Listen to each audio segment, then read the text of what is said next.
Good evening and welcome to Inside City Hall for Friday, August 22nd, 2025. I'm Bobby Kuza. A day after two of Mayor Adams' longtime allies faced a set of fresh corruption charges, the mayor apologized to New Yorkers but remained adamant about his ability to lead the city and to continue his re-election campaign. Our Kelly Mena joins us now with more on tonight's top story. Good evening, Kelly. Good evening, Bobby. And the scandals may keep on coming when it comes to the Adams administration, but he isn't going anywhere. Earlier today, he stood before New Yorkers to remind them he's committed to the city. When you were calling around to my staff saying there's the announcement today that Eric is stepping down, hell no. In the face of a fresh scandal, Mayor Adams remains defiant. The mayor told New Yorkers that he is not resigning or dropping his bid for a second term in office. I'm not going to leave this city to a beret-wearing carnival display. I'm not going to leave it to a person who put dangerous laws on the books that hurt us, from cannabis to bail reform. I'm not going to leave this city to someone that does not understand what it is to run a city that went from being a rapper to an assemblyman. On Thursday, Adams' allies and longtime friends Errol Louis and Jesse Hamilton were indicted on corruption charges. One administration official on Friday tried to put distance between the fresh indictments and the mayor. I'm not going to let ancient history that'll play out eventually in a courtroom one way or the other be the way the work of this administration is described. But Hamilton resigned as Deputy Commissioner for Real Estate Services just the day before, only after being charged with conspiracy and bribery. The mayor said he was not aware of any wrongdoing or allegations of corruption related to his allies. Adams had only kind words for his friends, who he said deserved the presumption of innocence. If you condemn someone without their due process, it's slap in the face of what our Constitution stands for. Let the due process play out. The mayor was apologetic about the latest scandal, which has once again rocked his administration and his re-election bid. There's going to be distractions. In New York, is there things I would have loved to have done differently, but I don't live life in my rearview mirror. I learn from those bumps in the roads and become a better, not only mayor every day, but a better human every day. And the mayor refused to make any comment on those new indictments facing his close allies and friends, who he say remain in his prayers, and he wished them the best, Bobby. And Kelly, he also had sort of a premeditated gag that was ready to go after Andrew Cuomo, right? That he had ready for reporters at the event today. Yeah, he did. A gimmick, you could call it. He had these whistles at everybody's chair earlier today. When I walked up, I was trying to figure out who put them there, and we finally got confirmation that it was his staff that put them out, saying they were for any female reporter who may feel unsafe interviewing Andrew Cuomo, that they can blow it when they're there. And we were able to get a response from the Cuomo campaign and to respond to that. And one of his spokesmen said if those whistles were used every time an Adams corruption scandal dropped, they'd be broken within 48 hours. So obviously this jabbing back and forth at each other and these gimmicks are all part of the mudslinging that you see in competitive campaigns. And this is definitely one of those types of campaigns, Bobby. So, the mayor, I feel like his general tone is, on the one hand, he's sort of defiant and not really putting that much distance between himself and people like Ingrid Lewis-Martin, but also sort of apologizing to New Yorkers for creating a distraction, right? I mean, is that the gist of it? Yeah, that really was. You know, he said, I'm sorry that, again, we're dealing with this courtroom, these scandals, indictments, charges, not necessarily about him, but around the people around him and people that remain around him, instead of focusing on the work that the administration may be doing. And he was apologetic about that because, remember, he's been saying since his case was dropped earlier this year that he's made mistakes, that he's turned over a new leaf, he's a reformed man. And to see this pattern continuing is not a good sign in the face of New Yorkers, who he's really asking to give him a second term in office and to trust him for 4 more years. This doesn't elicit trust when, again, the people around you in your inner circle are facing very serious allegations, Bobby. All right, Kelly, stay right there. And Democratic mayoral nominee Zoran Mamdani took the opportunity today to weigh in on Mayor Adams' troubles, promising to end government corruption under his administration if elected in November. He also weighed in on whether Adams should stay in the race. Our Bernadette Hogan joins me now with more on that aspect of the story. Good evening, Bernadette. Good evening, Bobby. Well, this is really an opportunity for the mayor's rivals coming for his job to point out what they would do if they were elected. Now, Zohran Mamdani did end up getting questions about how he would root out corruption. I mean, I think the question was framed as the reporter saying, well, you're 33 years old. What is your plan? I mean, that's been a constant criticism from Mamdani from rivals Andrew Cuomo and Mayor Eric Adams. Mamdani said he would first start with changing up the city's procurement process when it comes to dealing with outside contracts. He said he would end the city's practice of sometimes doling out no-bid contracts, of course, alluding to some of the details in the indictments that came out earlier this week. And when asked whether or not he thinks that Mayor Adams should drop out of the race, given all the news about his associates and their alleged corruption issues, here's what he had to say. You know, I said that Adams should not be the mayor close to a year ago when he was first indicted.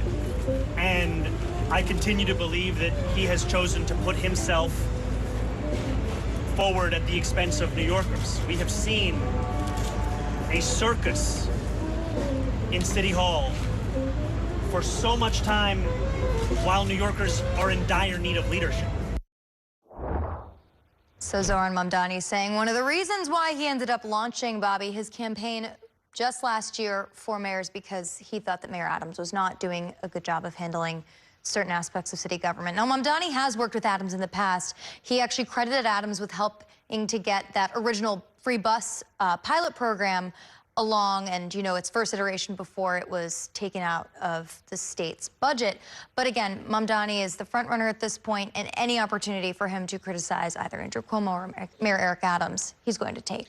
Right. I was going to say, though, I mean, it seems as though in the last few weeks we see Cuomo and Mamdani really going at each other. Yeah, right. Because Mayor Adams is in the single digits anytime, you know, there's any polling done on the race. So, I mean, in some sense, Mamdani may not even really see the mayor as that much of a threat to his prospects at this point. Right, but at the same time, you know, it's difficult for Mamdani to ignore these brand new indictments that harken back to last fall when Adams got a mandate from Governor Kathy Hochul where she said, you need to clean house because this really is impacting city government and the optics there.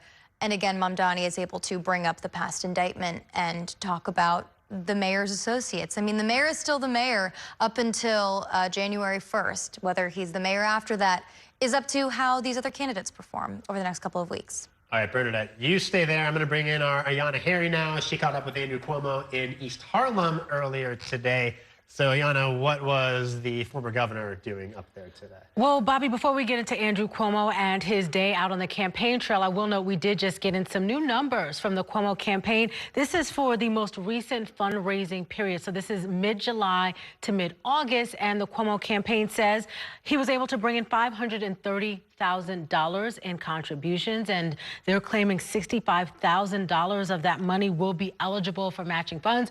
Of course, we're going to have to wait and see whether or not it's actually certified to be eligible for matching funds. So just over $500,000 in funds Andrew Cuomo was able to bring in for this period mid-July to mid-August. Now, earlier in the day, Andrew Cuomo stopped by NYCHA Developments in Brooklyn, in Queens, and in Manhattan. And this was all part of the Soft Serve and Smiles program, where an organization goes out, they give free ice cream on a hot day. And so Andrew Cuomo observed all of that. And he also took a little bit of time to speak with voters and to also share his message out on the campaign trail.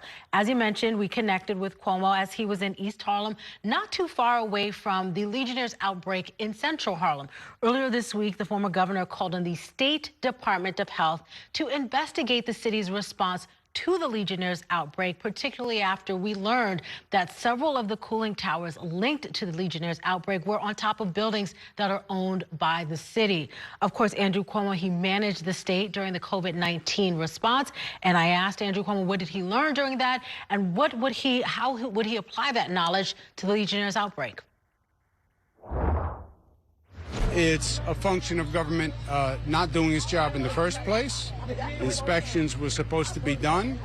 but then you need an all-hands-on-deck response, and government has to be all over it with competent people who know what they're doing and who address the problem and address it quickly. So if you were mayor today, what would you be doing differently? I'd be in Harlem, making sure that city employees are cleaning up the problem.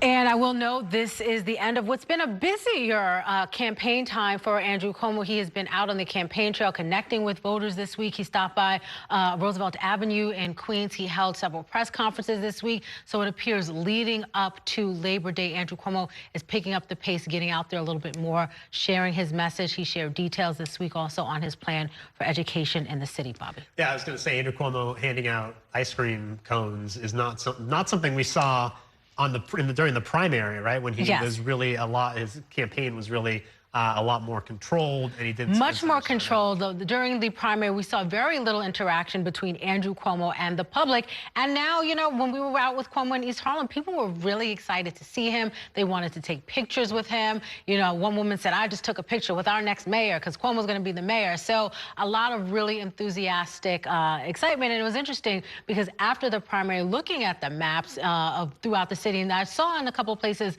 little pockets where Andrew Cuomo seemed to be doing better. And a lot of those pockets were NYCHA development. So it seems like Andrew Cuomo, you know, is speaking to people who may already be open and receptive to hearing his message. And speaking about fundraising numbers, Bernadette, I know Zohran Mamdani's campaign is also touting the amount of money that he's been able to raise during this last period as well. Right. From the campaign, they say over $1 million so far in this last fundraising period, and they expect about 280,000 of that to go into the campaign, the public matching program. All right, Bernadette, Ayanna, and Kelly, thank you guys so much for joining me, and it's time now for a break. Coming up, we'll take a closer look at a busway on Tremont Avenue in the Bronx, which is being put on hold. We'll explain why straight ahead, and later I'll be joined by mayoral candidate Joseph Hernandez to talk about his campaign. Stay with us.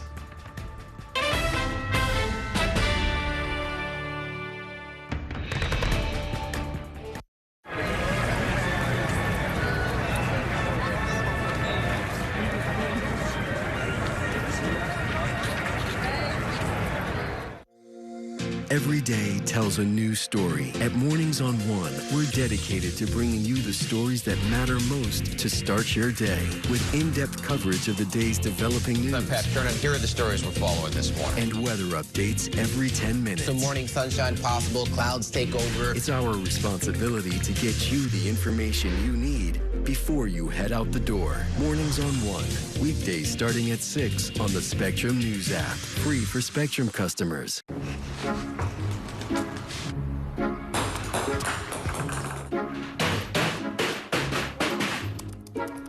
What do we have going on here? Well, I heard you guys talking about online threats, so I built an internet for it. We have Spectrum, so our internet blocks threats automatically. Oh. But the internet is full of trolls, so you keep a lookout. On it. If it's connected, it's protected. Spectrum Internet with advanced Wi-Fi. I'm Sandra, this is Jorge, and we were adopted in 2019. I remember when they first came to us, Michael was already a teenager. The whole cliche of they're so lucky to have you guys, and it's the other way around. They have changed our family for the better. They chose to love us. They didn't have to. They chose us. Family. Learn about adopting a teen from foster care. You can't imagine the reward. Visit adoptuskids.org. And that's a look at some of what's in the papers this morning. You've done at the sports section.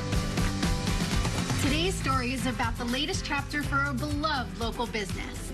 It's a beautiful day with temperatures in the 60s, but showers are expected in the next hour. In a city that's always on the go, it's important to stop to hear the stories that connect us. The news that matters to New Yorkers. That's what brings us together. That's Mornings on One. Weekdays starting at 6. Exclusively on Spectrum.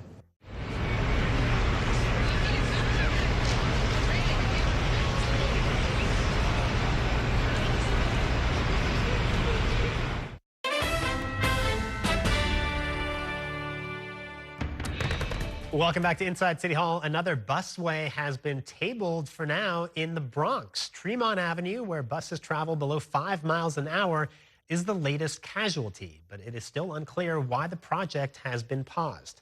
New York One transit reporter Samantha Liebman has more in this report. 34,000 daily riders of the BX36 endure long waits in buses that bunch along Tremont Avenue. You have to wait for the cars to go in order for the bus to go. And I'll be late sometimes waiting for these cars to go. They could be a little more frequent for it to have a lot less traffic. Yet the Adams administration has hit pause on a busway that would virtually prohibit cars from the street between 6 a.m. and 7 p.m. except for pickups and drop-offs, trucks, buses, and accessoride. It would go from about 3rd Avenue to Southern Boulevard. Tremont is not dead, but Tremont is a project that we will continue having community engagement, meeting with elected officials. In a statement, City Hall said the mayor is committed to better transportation, but that the busway, quote, remains under review because we were informed by DOT that this project had yet to achieve the level of community support necessary. This project was also opposed by a local community board and is yet to receive the support of most local elected officials. A source told New York One that Community Board 6 opposed the busway, and that was part of the problem. And indeed, they did have concerns, but they say those concerns were addressed by the DOT. We're not opposed to it. We didn't take a position as opposed to the busway. Letters obtained by New York One showed the board was concerned about bus bunching in February and did oppose the plan as presented. DOT responded that the area of concern showed the bunching was due to multiple bus routes, not the BX36, but it also made a change to signal timing near the Washington Bridge where the bus crosses from Upper Manhattan. And there were concerns from some business owners who say people do drive and currently double park to get food. You come and buy the food for $20 and you get a ticket. You see, it's affecting us. It makes our business slowing down. Even sometimes when I get a stuff and I'm packing to my store, I also get a ticket. Raphael Moret-Punet of CB6 knows there will be loading zones, but they never received any answers on enforcement of double parkers by DOT. Basically, the board was ghosted. Essentially, where things were left off with us in the spring was that DOT was going to implement the busway in April. And that's kind of where we left things off, and we stopped getting answers in April. Calls and messages to the office of local council member Oswald Felice have not been returned. It is unclear where he stands on the busway. In the Bronx, Samantha Liebman, New York One. And before we head to break, a reminder that our podcasts are now on YouTube. Search New York One Podcast on YouTube to find our channel. And tonight we're bringing you an excerpt of this week's episode of You Decide with Errol Louis. Errol sat down with Jonathan Mahler, the author of the new book, The Gods of New York, a narrative history of New York City in the 1980s. Here's a preview. So putting on the hat of the man who wrote this book, we've got history being made, you know, right in front of us. We do. This is a heck of an election year. Yeah. We've got a transition going on in this city. I've got my own trends that I've identified and have been writing about. I'm curious as to what you're seeing here. This feels like a pivotal moment. It does. Yeah. I mean, in some ways, I think I look at what's happening right now as almost a kind of an answer to what happened in the 1980s. If you think about the history of the city in these kind of chapters, right? And then so you had the kind of post World War II chapter, which was the great working class city. Sure. Then you had the kind of 70s chapter, which was it all falls apart.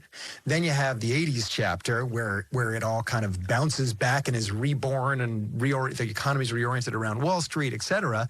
Now you're getting the backlash against that, against what Bloomberg called the luxury product, right? Sure. Now I think, the chickens are coming home to roost. I mean, I think that now you have a sense of like the city, it has become too unaffordable. The wealth gap has become untenable. And now it's as I'm sure you've recognized, like that Mamdani's base is not even poor New Yorkers. It's people who are earning $70,000 to $140,000 a year. These are people who should be able to live in this city and can't afford to live where they want to live and et cetera.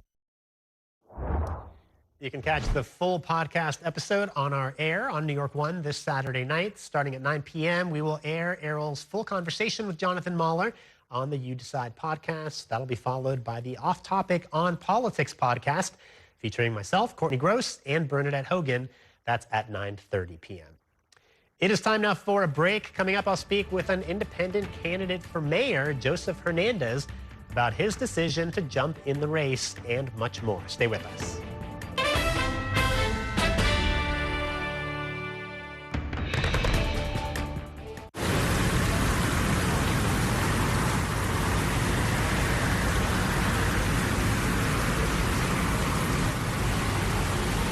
This election year is all about New York City. There are 51 council seats up for grabs, races for our next city comptroller and the next public advocate. Plus, an unprecedented race for mayor. That puts the power in your hands to decide who will run our city. Our team of political experts will be covering every angle of this election to keep you informed on how it could affect you, so you can feel confident with your decision at the polls. Stay with Spectrum News New York One for Decision 2025, exclusively on Spectrum. We chose Spectrum Business because every second matters in our operation. We need a network that can move as quickly as we need to. We are a takeout restaurant, half our business is online. So we needed something dependable, reliable, with great service. The state-of-the-art facility depends on a state-of-the-art network to support classroom engagement. Join the network made for business with solutions made for every size. Visit spectrum.com/made-for-business to get started. Mom was always organized, but she started forgetting to pay her bills on time. And she'd buy the same gifts over and over. Telling the girls about my Alzheimer's diagnosis was really hard. At first, we had our cries, but then we were like, okay, let's make a plan. Early detection gave us time to adapt together. It's so important for you to think about what you can do and making the most of what you have. If you or your family are noticing changes, it could be Alzheimer's. Talk about seeing a doctor together. From my time growing up in Queens watching New York One to my time reporting here, I've seen how quickly a story can change. At News All Day, we bring you the news as it's happening, from around the boroughs to local government to your neighborhood. Because our city never stops moving. 3, 2, 1. Hi, I'm Shannon Ferry with the day's developing stories. But first, stay up to date and informed with News All Day, weekdays from noon to 4.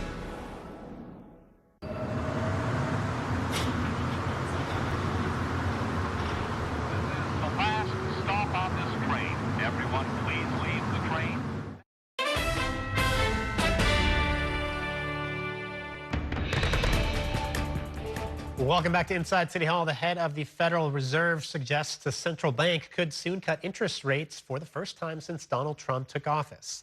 The comments triggered a big rally on Wall Street, with the Dow Jones Index soaring 846 points before close today. Kevin Fry in our Washington, D.C. bureau joins me now with the latest on that story. Good evening, Kevin. Yeah, good evening, Bobby. President Trump has really been putting on the pressure on the Fed, even going so far as to visit their facilities, accusing them of spending too much on renovations at the Federal Reserve building. Today, we did see the chairman, who has rebuffed any sort of pressure on him, suggest that the economic situation is creating the groundwork for potentially some changes to the interest rate. The Federal Reserve has declined to cut interest rates so far this year, but that may be about to change. With policy in restrictive territory, the baseline outlook and the shifting balance of risks may warrant adjusting our policy stance. In a closely watched speech Friday, Fed Chairman Jerome Powell opened the door to possible rate cuts by highlighting evidence the economy may be weakening. Powell said tariffs are beginning to send consumer prices higher, and that the labor market is softening. Overall, while the labor market appears to be in balance, it is a curious kind of balance that results from a marked slowing in both the supply of and demand for workers. President Donald Trump has been pressuring Powell and the Fed for months to cut interest rates. A rate cut would reduce the cost of mortgages and credit card borrowing, juicing the economy. The president Friday was unimpressed with Powell's latest comments. They should have cut him a year ago. He's too late. Powell's speech sparked a rally on Wall Street. But Caleb Silver at Investopedia warned investors should be careful what they wish for. While lower interest rates do stoke more spending, which contributes to economic growth, it also stokes inflation. And when the Fed is lowering interest rates, it's typically because the economy is slowing down. So it's not as if we are off to the races. And the Board of Governors at the Fed are set to meet the next time in the middle of September. And a lot of focus, of course, will be on that meeting to see whether or not they do change the rates, and if so, by how much. Bobby? Kevin, let me ask you about a separate topic. We all know about the federal takeover of the D.C. Police Department and the dispatching of National Guard to D.C. There's been question of whether that could happen in cities like New York, and Trump actually addressed that today, right? What did Trump say? Yeah, he's certainly been kind of building up and teasing this. There's been a lot of speculation as to whether this is essentially a trial run. And of course, D.C. is a special case given kind of the federal oversight that exists over the District of Columbia compared to other jurisdictions across the country. Nonetheless, he today hinted that other cities, including the Big Apple, could be next. Take a listen. And after we do this, we'll go to another location, and we'll make it safe also. We're going to make our country very safe. We're going to make our cities very, very safe. Chicago's a mess. You have an incompetent mayor, grossly incompetent. Something happens. So I think Chicago will be our next, and then we'll help with New York, and we're going to. And of course, Bobby, it goes without saying, there have been plenty of questions about how effective and impactful the deployment of these Guard members around the city actually has been. One, based on where exactly in the city they're patrolling, is that freeing up the police to tackle crime in particularly hotbedded areas in the city. And two, just the fact that you have seen these National Guardsmen, including not very far from where I'm sitting right now in front of Union Station, that has created kind of this claim, particularly from the Democratic leadership here in the city, that this is really just theatrics, not actually effective in curtailing any sort of crime rate. And Kevin, of course, in New York, the mayor, Eric Adams, I mean, for so long, he was accused of being beholden to Donald Trump because Donald Trump effectively got the federal corruption indictment, the federal corruption case against Adams, to go away. But it doesn't seem of late that that has necessarily protected New York City from being targeted by the federal government. So, I mean, Donald Trump has made no allusion to his alliance with Eric Adams any time of late, right? No, and I mean, look, this has been kind of one of the special features of the second Trump administration, that arguably he has thrown a lot more focus on the city, his hometown, be it whether it's trying to rein in congestion pricing, dabbling in the mayor's own judicial and legal troubles, potentially wading into the mayor's race, the list goes on. So him dabbling in New York in this sense when it comes to the National Guard would fit into a general pattern that we have seen. All right, Kevin Fry in our Washington, D.C. bureau, thank you for that report. It is time now for a break. Coming up, I will turn to the race for mayor when I'm joined by independent candidate Joseph Hernandez to talk about his vision if elected in November. Stay with us. We're back in a minute.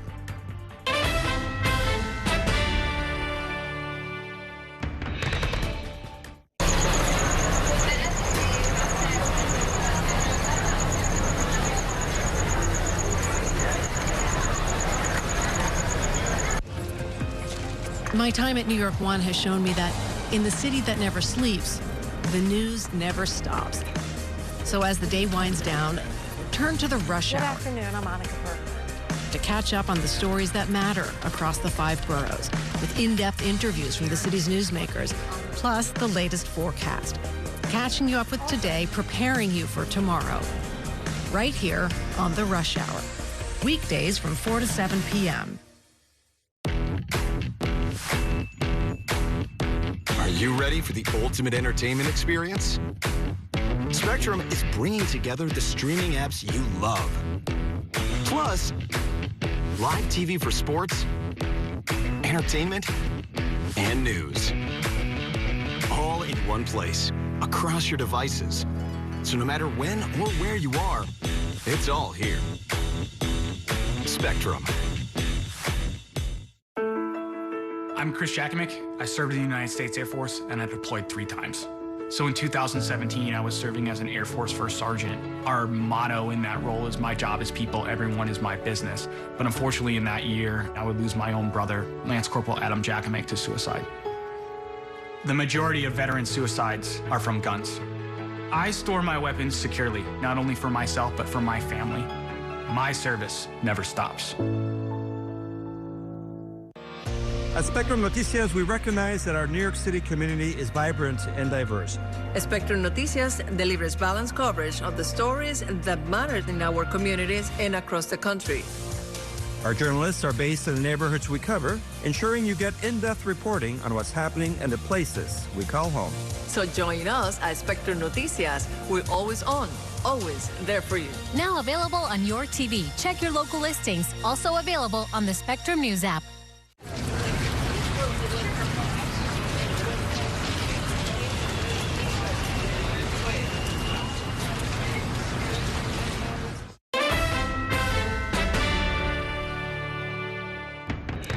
Welcome back to Inside City Hall, where we are turning back to the race for mayor. A little over a month ago, a new candidate jumped into the crowded race for mayor. Cuban-American immigrant Joseph Hernandez is a biotech entrepreneur who's founded a number of successful companies, including the biotech investment firm he currently runs, Blue Water Venture Partners. His campaign platform includes proposals to hire 10,000 new police officers, fast-track affordable housing development, and use AI to eliminate government inefficiency. Hernandez is running as an independent candidate on the November ballot, and he joins me now to talk more about it. Welcome to the program. Thank you for joining us. Thank you for having me. I really appreciate the opportunity. So you're not a politician, right? I'm not. So probably unfamiliar to a lot of our viewers. Why don't you sort of introduce yourself briefly and tell us why you're running for mayor? Wonderful. Thank you for the opportunity. Yeah, I am an immigrant. I actually came here from Cuba at the age of 7. My father was a political prisoner in Cuba, so we live socialism. We understand what that is. And I came here. You know, my parents were very proud to have an opportunity in this country, so they taught us to work hard, to get educated, and to love this country. And at some point in life, we had to repay it. So that's kind of our history. And I got educated here. I have a degree in neuroscience, a graduate degree in molecular genetics, a graduate degree in finance from the University of Florida, and then I have another degree from Yale in biostatistics and epidemiology, and then a degree that I'm wrapping up at Oxford in global health. So I'm really a scientist by training that does a lot of finance now. And a successful businessman. I mean, you've founded a lot of biotech firms. Talk about what makes you qualified to be mayor. I mean, do you see your business management experience as, you know, part of your preparation for this kind of job? Yeah, I think I'm an operator. I run companies. That's what I know how to do. I know how to hire the right people. I know how to do budgets. I know how to raise capital. I know how to cut budgets if needed. So my business acumen is what I think differentiates me from the candidate pool that currently exists. I have, you know, from my perspective, New York City is a large corporation. We have 300,000 employees that work in the city. We have a budget of $120 billion. Just to put that into perspective, you know, Microsoft and Google each have 180,000, 120,000 employees respectively. So this is a large corporation that needs to be run effectively and efficiently.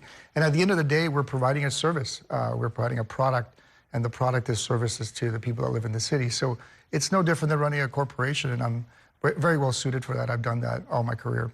I know I've seen, you know, some of your interviews and commentary. I know you've been very critical of Zohran Mamdani, who's the Democratic nominee, of course. Is that what got you into the race? Is that why you decided you wanted to run for mayor? Well, it's definitely a catalyst for sure. You know, I really feel that this concept of socialism and communism grabbing hold here in New York City, which is the center of capitalism in America, and it's the place where everybody comes to succeed and work hard and live the American dream.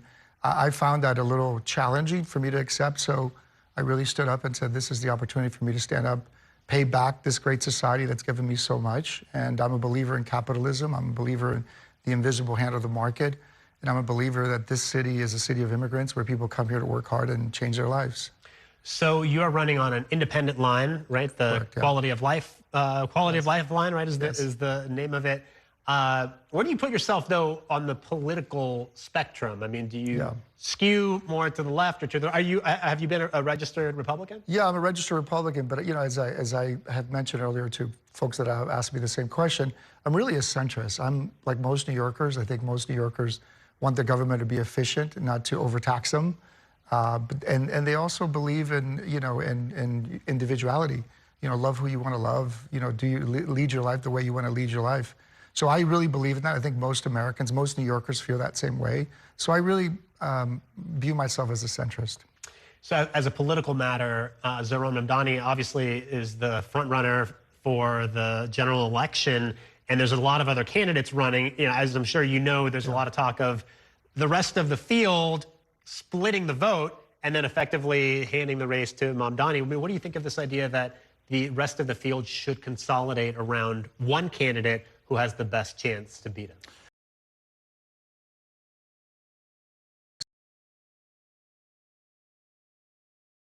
I think people are beginning to know who I am. But I can tell you that my message is resonating very rapidly with the audience in New York City, with citizens of New York City. I'm a logical candidate. I'm a logical person. I'm a business person. I have no baggage. Nobody owns me. I'm not backed by any unions or any PACs. I am here because I love the city and I want to do what's in the best interest of the city. I think in reality, again, when the citizens of New York hear my message, I'm going to be the front runner here pretty soon. I'm pretty sure about that. I also believe that, we follow suit against the city, which we like for the city to bring back ranked choice voting in the general election. We think that that avoids the issue of splitting the vote and allows New Yorkers to have an opportunity to really pick their primary candidate to run the city. And so I don't think splitting the vote is a real issue, and I'm not concerned about that. I mean, so much policy we could talk about, but just to pick one in the last couple of minutes we have left, you mentioned a proposal to add 10,000 police officers. What would you do differently when it comes to policing and public safety than what we're seeing right now? Well, certainly adding more police is really important. We have a police force that's demoralized. They don't have the backing of politicians. We need to bring morale back. We need to have good leadership at the police level. We need to bring back grid patrolling, the old traditional way of patrolling. We also need to make sure that we empower our prosecutors. And if the local prosecutors aren't doing the job that we need to bring in the federal prosecutors to really enforce federal law that's violated. The other thing that is a big part of my campaign is to bring technology. I think AI can be helpful in curbing crime. It also can be helpful in cleaning the city up. The city is a very dirty city. We need more help monitoring the dirtiness of the city. And the roads are full of potholes, and I think technology can help also solve those problems. So it's very important to bring the police. The law and order is very important in this city. We don't have it right now, and it's going to be the primary focus day one when I take over January 1st. All right, we're going to leave it there. Joseph Hernandez, you got an uphill battle, but it should be a fun ride these next couple months. I've been here. I've been an underdog my whole life as an immigrant, so I value this position. Thank you so much. Of course, thanks for coming in. All right, it's time now for a break. Coming up, a longtime advisor to Mayor Adams gave a reporter a potato chip bag stuffed with cash. That reporter, Katie Honan, will join me next as part of our weekly Friday Reporters Roundtable. Stay with us. We are back in a minute.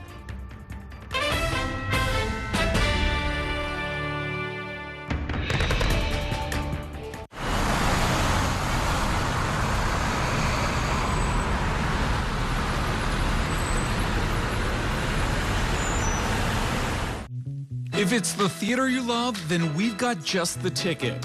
On Stage is your all-access pass to Broadway, off-Broadway, and the best live entertainment in the city. The interviews and backstage exclusives.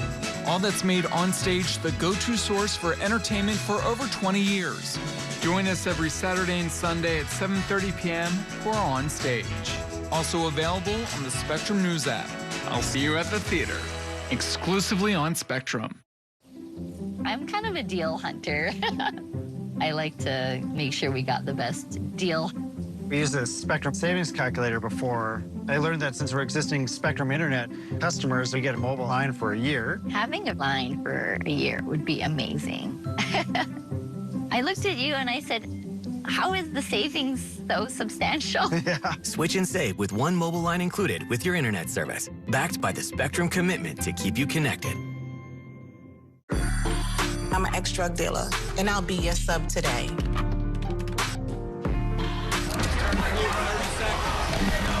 Two milligrams of fentanyl can be lethal. A lethal dose is in here.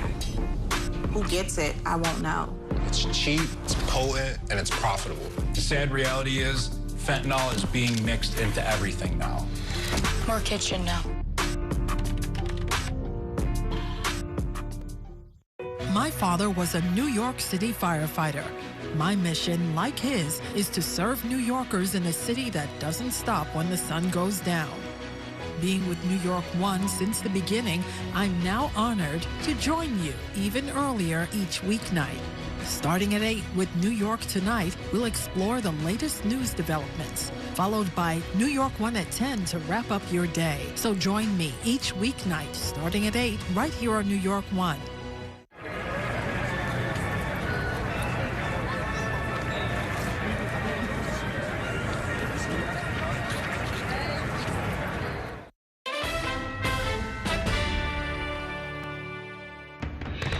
I do not spend too much time thinking about what Andrew Cuomo tweets on the internet. People don't trust Eric Adams. Any parent, they don't want children standing on the corner selling their bodies. I said I favor free enterprise and capitalism. I don't think anything Mamdani has said would give you any reason to think crime is going to do anything but go up. We bring back law and order. If you're going to change the rule of the game in the middle of it, then I'm not sitting on the sidelines. I kicked the doors open and made sure that everyone can walk through. Everybody in the public to reserve judgment till we let the truth come out. New Yorkers don't deserve scandal, corruption, all of this being pinned on them. We need a mayor that is spending time with constituents, not stuck in the courtroom. I don't think Eric Adams is a viable candidate. They're hopelessly corrupt, as is Eric Adams. I'm not just seeking to defeat Eric Adams, he's doing it to himself. I'm seeking to inspire New Yorkers. I wish them to go through this process, and I am not going to interfere in any way with the process. Welcome back to Inside City Hall. That was a look back at some of the week's top political stories, including some of the candidates for mayor reacting to the new charges filed against Mayor Eric Adams' allies this week. Joining me now to discuss this and much more are two top journalists in our Friday Reporters Roundtable. Katie Honan is a reporter for the nonprofit news organization The City and a co-host of the FAQ NYC podcast. And Craig McCarthy is the City Hall bureau chief at the New York Post. Thank you both for being here. So the big story of the week, aside from the potato chip bag story, which we'll get to, was the indictments of Ingrid Lewis-Martin, Jesse Hamilton, another top city official, as well as others involved in these alleged pay-to-play scandals. So Katie, I'll start with you. I mean, there's so much to say, but what were your big takeaways from the news this week? And I think worth reminding people, Ingrid Lewis-Martin is not just any City Hall aide. I mean, she was often described as the second most powerful person in city government, right? Yeah, Ingrid no longer works for city government, but when she was in city government, just up until a few months ago, she was so close to the mayor that the mayor even today called her his sister, and he said that he loves Ingrid. So she has known the mayor for years. Her husband was in the police academy with Mayor Eric Adams, so they're incredibly close. And just looking at the most recent indictments, the 4 new indictments, the previous indictment from December, it paints this picture, and these allegations show that City Hall was for sale for the right price if you were in with Ingrid. The story, you know, her appearance on The Godfather of Harlem, which taped at Broadway stages, the Argentos, Gina and Tony, were also indicted yesterday as part of this bribery allegation. It just gives this impression, based on all these allegations, that there was immense graft going on in City Hall. Seafood platters at City Hall, Gracie Mansion. It involved both where the mayor works and where he allegedly lives.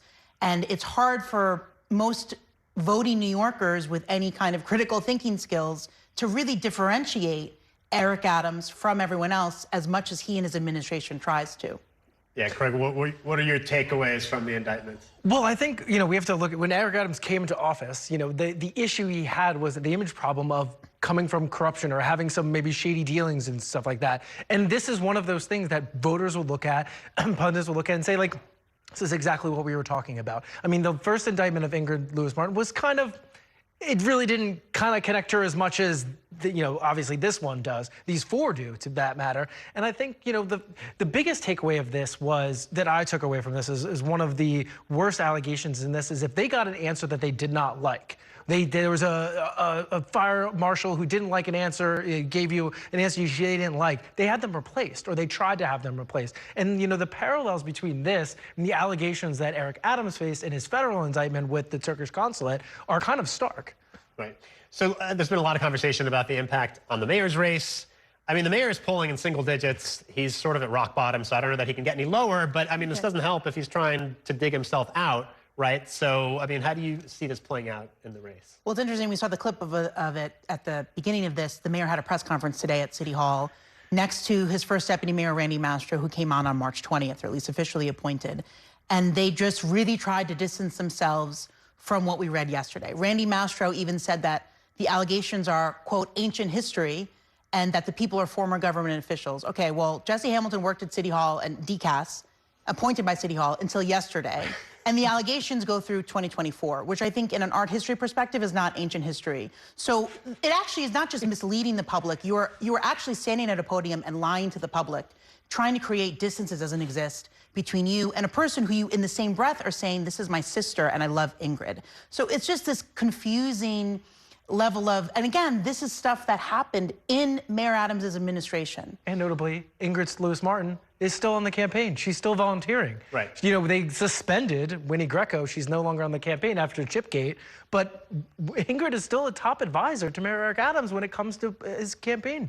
So you were at the news conference today. I mean, how would you generally describe the mayor's response? I mean, he's defiant, right? Yeah, I mean, I pressed him specifically. I'm like, what message does this send? Because he was standing there, and I understand, you want to support your friend, you don't want to incriminate them publicly, taint a jury pool, anything like that. Not that he hasn't done that previously with people like Luigi Mangione and any other people on Rikers, but I get it. You want to do that, but you can also you can defend your friend and also say, if any of these allegations come out to be true, they're unacceptable, and this is not how people should work in my administration. He was fine to do it with Winnie Greco. Yeah. Right. All right, listen, we're going to talk about Katie receiving a bag of chips stuffed with cash when we come back from the break. So please stick around. I'll have more with these reporters in just a minute. Stay with us.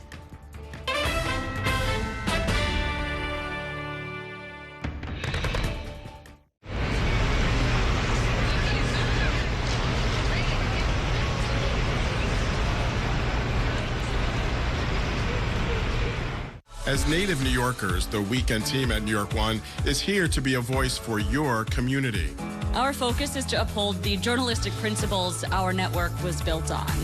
Using our years of local reporting experience to take on important issues across the 5 boroughs. Morning, noon, or night, it's in-depth coverage that prepares you for the week ahead. Spectrum News New York One, weekends, starting Saturdays at 7 a.m.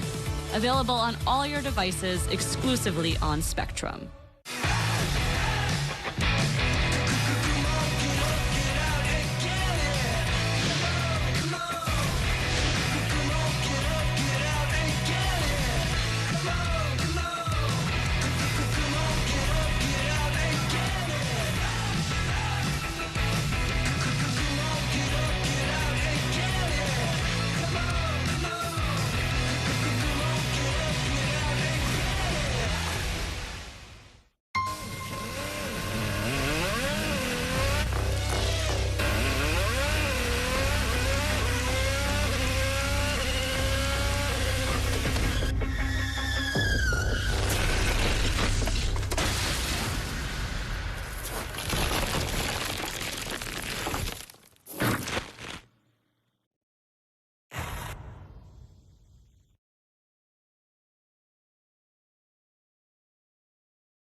Every day tells a new story. At Mornings on One, we're dedicated to bringing you the stories that matter most to start your day with in-depth coverage of the day's developing news. I'm Pat Kernan. Here are the stories we're following this morning. And weather updates every 10 minutes. Some morning sunshine possible, clouds take over. It's our responsibility to get you the information you need before you head out the door. Mornings on One, weekdays starting at 6 on the Spectrum News app. Free for Spectrum customers.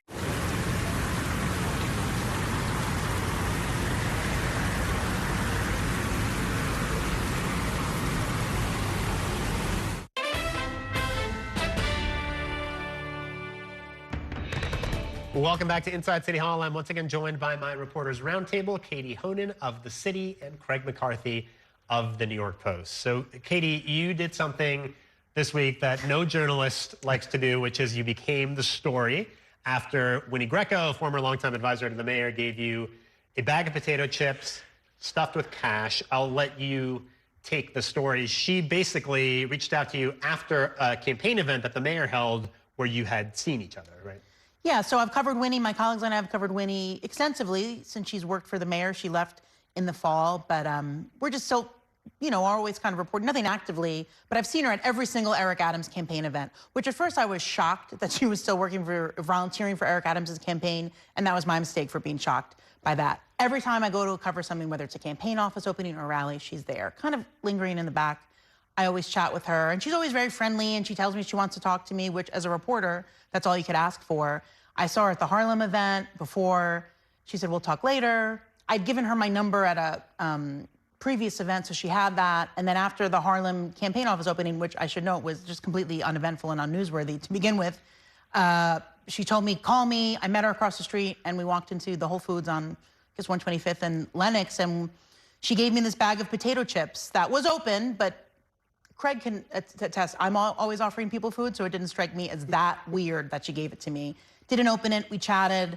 I refused the chips a few times, and then even when we left, I offered to give them back to her. I didn't want them, but then I opened it and saw this red envelope, which I understand, especially for Lunar New Year, is relevant, but in August it isn't so much, so. So you didn't notice the money until you guys had parted.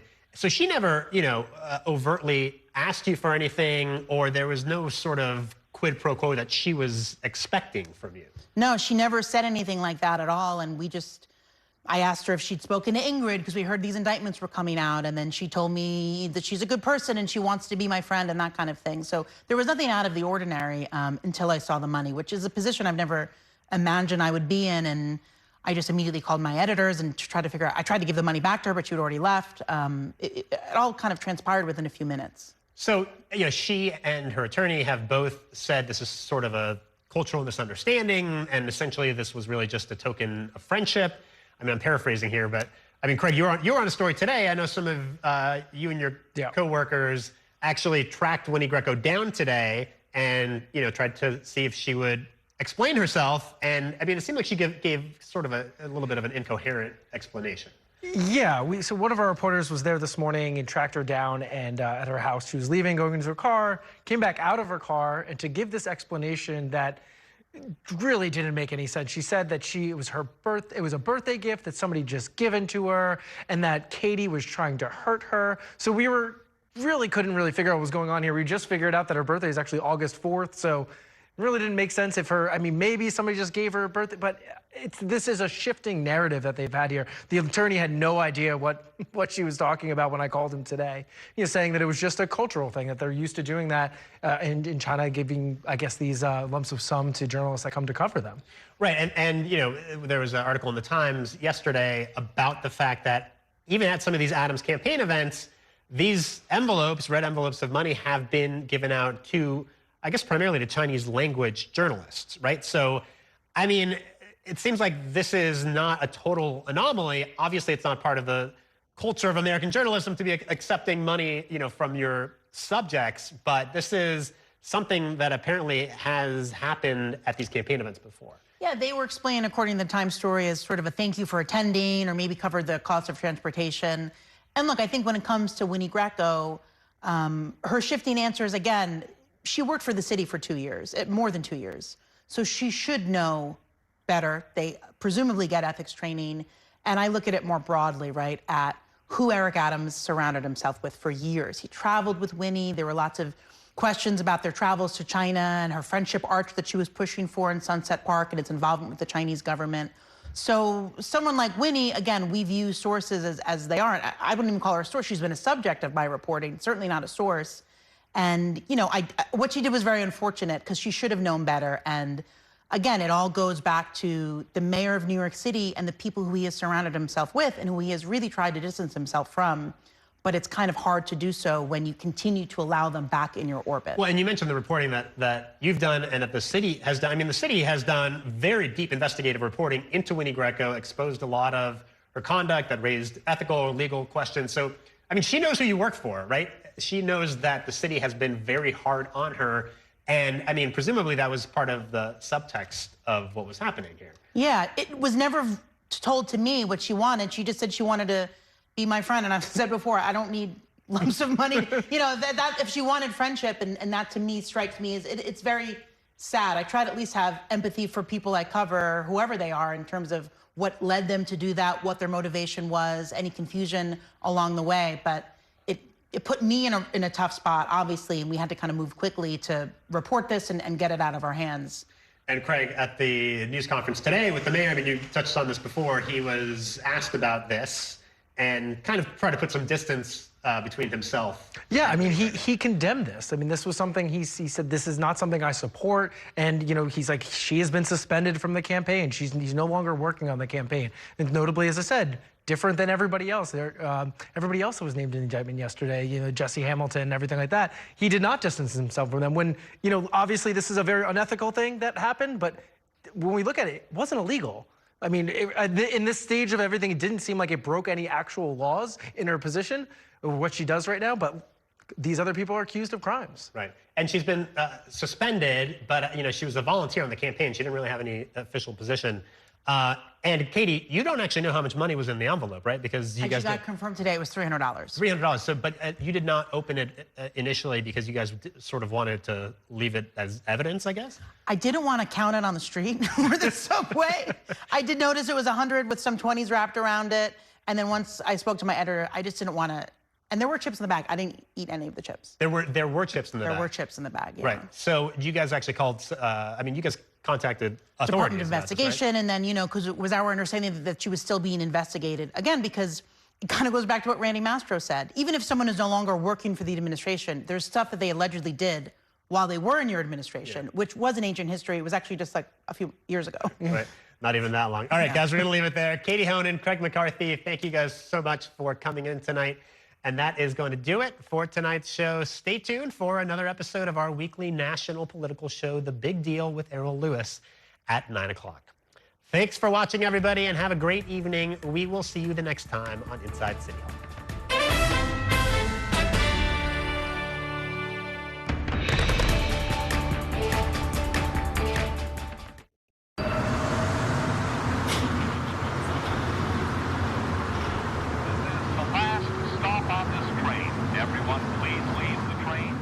And that's a look at some of what's in the papers this morning. You're done with the sports section. Today's story is about the latest chapter for a beloved local business. It's a beautiful day with temperatures in the 60s, but showers are expected in the next hour. In a city that's always on the go, it's important to stop to hear the stories that connect us. The news that matters to New Yorkers. That's what brings us together. That's Mornings on One. Weekdays starting at 6. Exclusively on Spectrum.